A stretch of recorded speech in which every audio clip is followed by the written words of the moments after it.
Hello mga Mars! Good morning, good afternoon, good evening sa inyong lahat! Thank you Lord! Binigyan ako ng pagkakataon na mag-work ulit doon sa kindergarten. Kaya lang, 5 hours today. Dahil last day sa klase ng kindergarten. Naglalaro lang yung mga bata. Summer vacation na dito sa Slovakia. Ang cleaner nagbakasyon. Kaya ako yung pinalit. Temporary lang naman. Sayang no? Sana ako na lang yung permanent. Hindi pwede eh. May nauna. Kaya tiis ganda na lang ako dito na at 5 hours, 3 hours. Bahala na at least meron kaysa wala.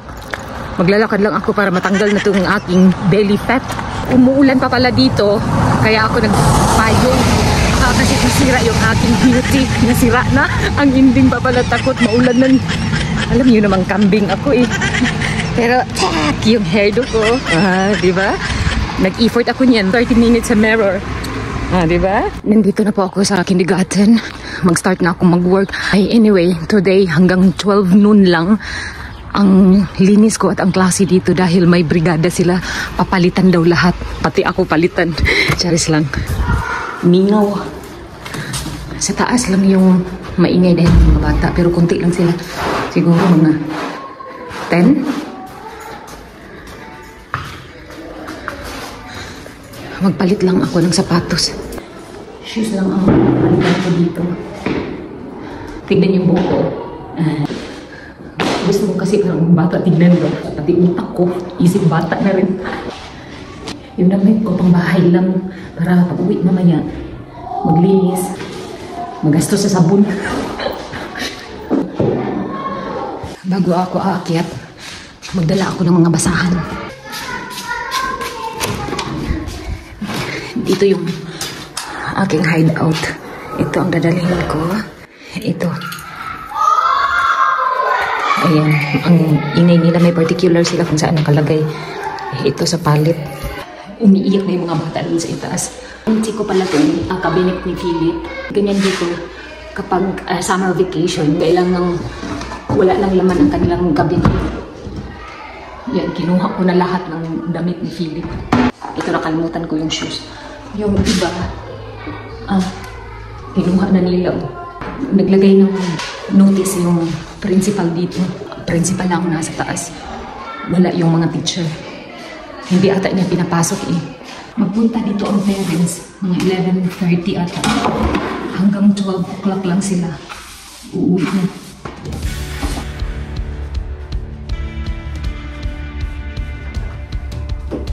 Ito daw papalitan ng bago. Kasi luma naman ito. Nila tinanggal lahat ng mga gamit dito.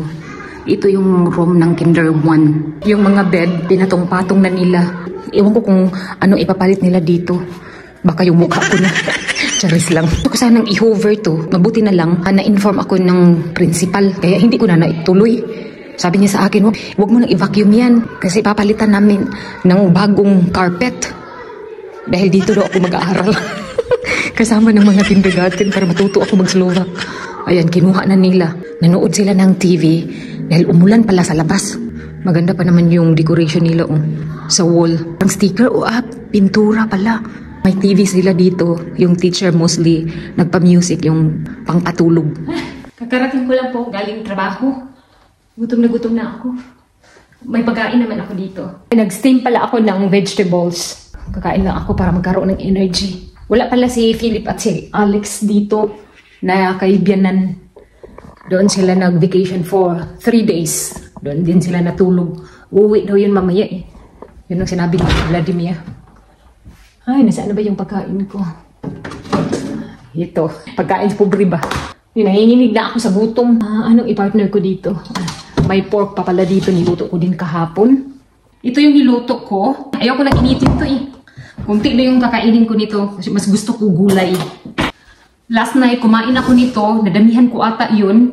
Ay, sumakit ang aking tiyan. Pwede man ako makakain nito pero kunti lang. Ito, inilaan ko para kay Alex. For sure, kakain ko siya mamaya. Gawa lang ako ng sausawan. Itanim ko pa naman tong seeds. Then, tuyo, saka suka. Din lang sausawan para masarap ang kain ba, sausaw sa gulay. Sobrang lungkot. Wala ang mga bata. Kakamay lang ako dahil wala dito si Vladimir at saka mga bata.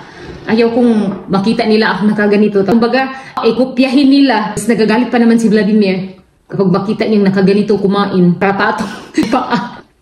Kain, sobrang sarap. Iba talaga kapag may sasawan. Ganito lang po ang aking pagkain. Walang rice yan. Ginagaya na ako ni Kuya Alex sa pagkain. Then si Philip din kumakain, nakapatong ang paa. Nagulat nga ako nakaganito na siya. Iba-iba sila ng behavior. Mag-i-impake na po ako. Sunday na pala yung alis namin. Doon kami magbakasyon kina Dakdak as usual. Wala naman kaming ibang pupuntahan. Hindi din natuloy yung bakasyon namin this year. Dahil nagtipid nga kami. Kulang yung budget namin dito sa bahay. Nagpapasalamat ako kay God. Allowed pa rin kami magbisita kay Dakdak. Nagpaalam na ako since last week. Nasira pa naman to. Ito ang medium size. Yung luggage ko na itim ang kulay. Grabe, ang laki. Isara ko tong pintuan. And the same pa rin na bahay ang pupuntahan namin. Nainis lang ako dito sa panahon namin. Bumaba na naman ang temperature sa labas. Medyo malamig. Kailangan ko magdala isang sweater, trouser.